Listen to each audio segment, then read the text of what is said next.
కానీ సాగర్ కానీ శ్రీరామ్ సాగర్ కానీ వరద కాలువలు కానీ ఇవన్నీ పూర్తి చేసింది మేము ఆ 50 అయినా ఆంధ్రులు మాకు సరి అయిన నిధులు ఇస్తలేరు, మా ఉద్యోగాలు తీసుకుపోతుంది కొట్లాడి పెంచుకుని తెలంగాణలో మోసంతో అధికారంలోకి వచ్చి 10 ఏళ్లలో 40 కుటుంబాలు బాగుపడ్డాయి అధ్యక్ష.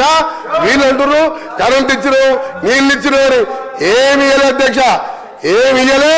ఇవాళ 100 ఏళ్ళు వెనకకి తీసుకుపోయి కళ్ళకి నీళ్లు పెట్టుకుని ఊళ్ళల్లో పోతే మనం పైసా జమ చేసి 25 లక్షల మందికి 2 లక్షల లెక్క. నువ్వు లక్షిస్తాను హరీష్ గారు కూర్చో, లక్షిస్తాను. 6 ముక్కలు చేసావు. 6 ముక్కలు చేస్తే బ్యాంకు వాళ్ళు వడ్డీకి ఇరిగమైంది. 1,50,000 కోట్లు అప్పు తీసుకొస్తే మేడిగడ్డ అన్నారం సుందిలో కడితే పెదిరే శ్రీరామ్ అని వాళ్ళు ఇచ్చిండు. రేపో మాపో అవి కూడా కూలిపోతాయని చెప్పిండు. ఏం చేశాను? కూలిపోయే ప్రాజెక్టు కట్టావు, మొత్తం మోసం చేసినావు, మీ కుటుంబాలు బాగుపడ్డాయి. పోదాంపా తెలంగాణకి ఏమిటికి వస్తుందో 50,000 కోట్లు. 50,000 కోట్లు అధ్యక్ష, 50,000 కోట్లు మిషన్ దగ్గర ఇంటిని నీళ్ళు ఇవ్వకపోతే ఓట్లు అడగలను. పోదాంపా సిరిసిల్ల ఊరికి పోదాం, సిరిసిల్ల గారి సిద్దిపేట గారి ఒక ఊరికి పోదాం, నల్లా ఇప్పుదాం.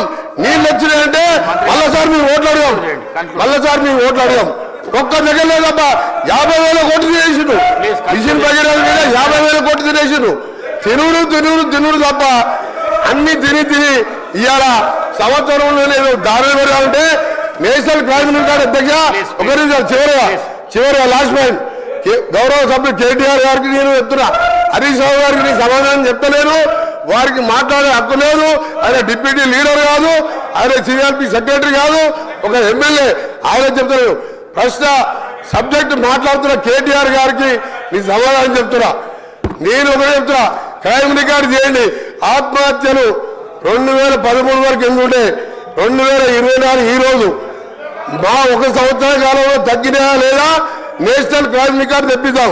ఎందుకు అబద్ధాలు చెప్తారు దగ్గర? సభను ఎందుకు తప్పు పట్టిస్తారు? ప్రజలను ఎందుకు తప్పు పట్టిస్తారు? దయచేసి వాస్తవాలు రైతు భరోసా మీద మేము మా మంత్రి గారు చెప్పేది, మా ముఖ్యమంత్రి గారు చెప్పేది రిప్లై వినండి. ఆ తర్వాత మీరు షాక్ అయ్యి మీరు మీ లీడర్ వస్తలేరు, ఎల్ఓబి గారు వస్తలేరు.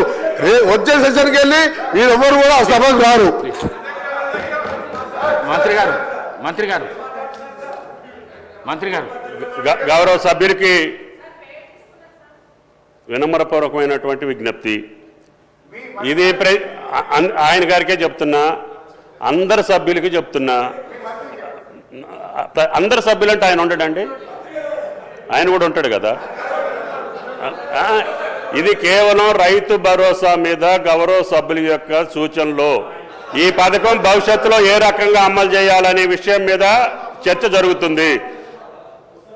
మిగతా విషయాలు చర్చించుకోవటానికి మనకి చాలా సమయం ఉంది. ఇంకా 4 సంవత్సరాలు మాట్లాడుకోవచ్చు. ఇప్పుడు మాట్లాడే విషయాలు ఇటు నుంచి మాట్లాడినా అటు నుంచి మాట్లాడినా గత 15 సంవత్సరాలుగా మాట్లాడినటువంటి అంశాలే.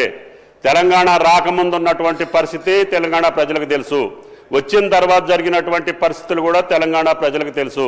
కాబట్టి దయచేసి ఈ పథకం యొక్క రూపకల్పనలో మీ భాగస్వామ్యం కోసం ప్రజాస్వామ్యయుతంగా శాసనసభ సభ్యుల యొక్క అభిప్రాయం తీసుకోవాలని మీ ముందు పెట్టాము.